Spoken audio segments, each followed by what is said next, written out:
शीर्षक आहे प्रेमाचा झरा. प्रेम या भावनेबद्दल मी नेहमी जितका विचार करते, लेख लिहिते, ते कमीच वाटतात. प्रत्येक वेळी या प्रेम भावनेचे कितीतरी पैलू मला अनुभवायला येत असतात. काल माझ्या दादा वहिनीसोबत गप्पा मारत असताना दादा बोलता बोलता म्हणाला, प्रेम ही भावना खूप महत्त्वाची शेवटी.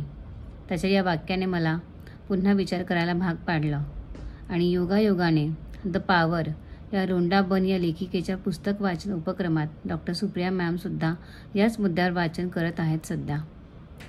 प्रेमाने जग जिंकता येतं असं नेहमी आपण सगळे ऐकत आलो आहोत.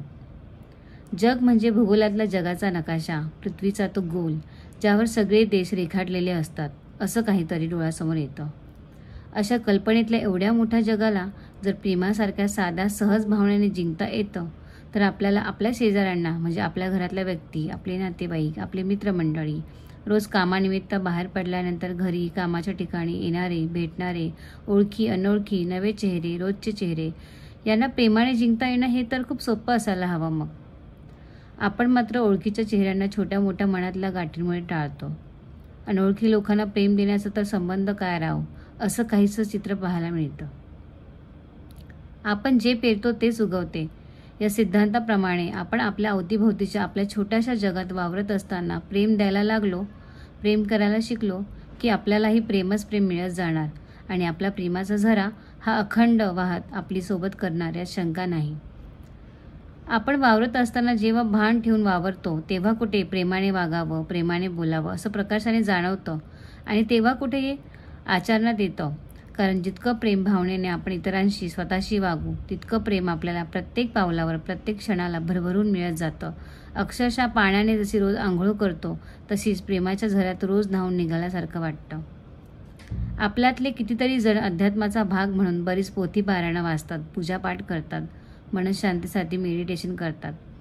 या सगळी गोष्टी करता करता क्षणाक्षणाला आपल्याला जाणीव होते की आपला मनुष्य जन्म हा देण्यासाठी, विशेषतः प्रेम देण्यासाठी झालाय आणि देताना कुठलीच परतीची अपेक्षा न ठेवता देणं हे किती सुंदर असतं याची प्रचिती आली की समजायचं आपल्याला आयुष्य समजायला लागलं आहे.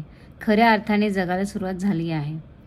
दुसऱ्यांना कमी लेखणं, सतत तक्रारीचा सूर असणं, दुसऱ्यांशी बरोबरी करणं, दुसऱ्यांबद्दल रागराग करणं या भावना खूप सहजगत्या आपण सगळेजण व्यक्त करत असतो. या भावनांसाठी भान ठेवायची गरज नसते. प्रेम या सुंदर भावनेला मात्र का इतका विचार करावा लागतो, का भान ठेवावा लागतं, का स्वतःला सांगावं लागतं की प्रेम ही भावना खूप समृद्ध करणारी आहे. जेव्हा जेव्हा आपण भरभरून प्रेम देतो, मिळणाऱ्या प्रेमाला भरभरून अनुभवतो, प्रेमाच्या अशा सुंदर तरंग लहरींमध्ये अखंड ओले चिंब भिजत आयुष्याचा प्रवास सहजगत्या करायला लागतो, तेव्हा आयुष्याच्या कितीतरी पैलूंवर त्याचे सकारात्मक पडसाद पडत असतात. आयुष्य एकंदरीत समृद्धीच्या वाटेवर हसत हसत पावलं टाकायला लागतं. प्रेम ही आयुष्यातली सर्वात मोठी महत्त्वाची भावना आहे. ही जादू, हे रहस्य, हे समीकरण जेव्हा आपल्याला खोलवर समजतं तेव्हा आपल्या आयुष्याचे महत्त्वाचे पैलू जसे आपलं मानसिक शारीरिक आरोग्य, बौद्धिकता, आध्यात्मिकता, सामाजिक भूमिका, आर्थिक स्थिती, आपलं चारित्र्य हे सगळं ठेराव घेत शांततेने प्रगतीच्या दिशेने वाटचाल करायला लागतं. तेव्हा मंडळी, no criticism, no complaints, no comparison, only and only love, everywhere love या भावनेने चला तर मग आपण सगळे वाटचाल करण्याचा निश्चय करूया आणि या वसुंधरेवर प्रेमाची वृक्ष ठिकठिकाणी लावत छान हिरवीगार प्रेमाची बाग फुलवूया.